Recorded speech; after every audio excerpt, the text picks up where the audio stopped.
1870ની સાલમાં બનેલા ચોક બજાર ગાંધીબાગ બન્યું ખંડેર અને પાર્કિંગ ઝોનમાં શૌચાલય તેમજ પાણી અને સ્વચ્છતાનો અભાવ જોવા મળ્યો હતો।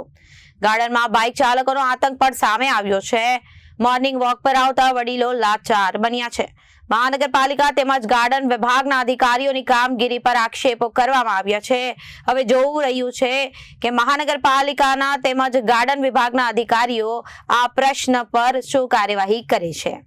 1870ની સાલમાં બનેલા ચોક બજાર ગાંધીબાગ બન્યું ખંડેર અને પાર્કિંગ ઝોન શૌચાલય તેમજ પાણી અને સ્વચ્છતાનો અભાવ જોવા મળ્યો હતો।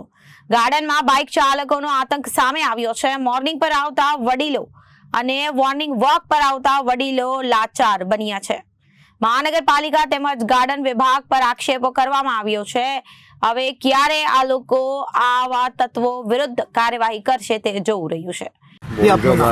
કાંતિભાઈ જરીવાલા જી, આ તમે કઈ જગ્યા પર કેટલા સમયથી આવતા છો? અહીંયા 40 વર્ષથી આવીએ છીએ, પણ ગાર્ડનમાં ગંદકી ને સફાઈને અંદર ગાડીઓ પણ બહુ આવે છે।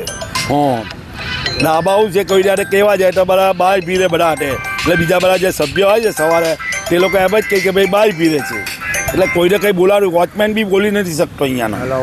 હા, એટલે તો આ કયું ગાર્ડન છે, કઈ જગ્યા? ગાંધીબાગ ચોકમાં। તો શું કહેવા માંગશો તમે સરકારને?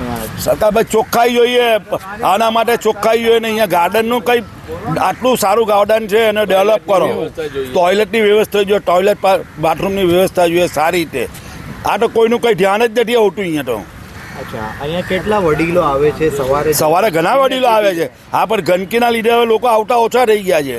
પછી જ્યારે ત્યાં રોપે આ બનતું થઈ ગયું છે, આ રેલ અહીંયાનું કામ મેટ્રોનું, ત્યારે કામો ઓછા થઈ ગયા છે બધા આવતા પબ્લિક। શું આવવાની તકલીફ પડે છે, એટલે પહેલાં તો પુષ્કળ પબ્લિક આવતું હતું। અહીંયા 200-500 માણસ રહેતા હતા અહીંયા ડેલી સવારે। સાંજના પણ લોકો સારા વોકિંગ કરવા હતા, કોઈ આવતું જ નથી। આ ગાડીઓ લઈને કોણ બધી આવે? કોણ? બધા જ આવે, કોઈ બી કંઈ ને કંઈ કહેવાય એવું નથી। સ્કૂલના છોકરાઓ આવે, બધા જ આવે છે। વડીલો કરતા ગાર્ડનની બહાર પાર્ક નથી કરતા? બહારની બહાર પેલા બહાર વાળા ઉચકી જાય છે, ક્રેન્ક વાળા ઉચકી જાય છે બહાર મૂકે તો। Bureau report Janadesh news.